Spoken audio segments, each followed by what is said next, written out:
All right, let's draw some organic shapes, ones that don't fit any formula and that we've never really studied before. I'm going to use this antler, and you're going to see in the corner some different pictures of what I imagine as I'm studying something that I'm drawing from life for the first time. So that will change as I'm focusing on different parts of the antler, and you'll see how I anchor it and dissect it somewhat in order to be truthful and honest about what I'm actually looking at, and not just draw an antler that I remember from a movie or something that I've seen, but what is exactly in front of me, my particular viewpoint at that particular time. Not just any old thing I'm drawing from memory. I'm trying to be truthful about what I'm looking at right this instant. And that is really difficult, especially when you're starting out. So these are great practices.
That's our antler.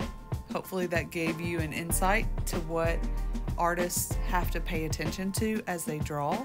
I hope you found it helpful. Give it a thumbs up if you did, and pass it along to a friend. Have a great day. Happy drawing.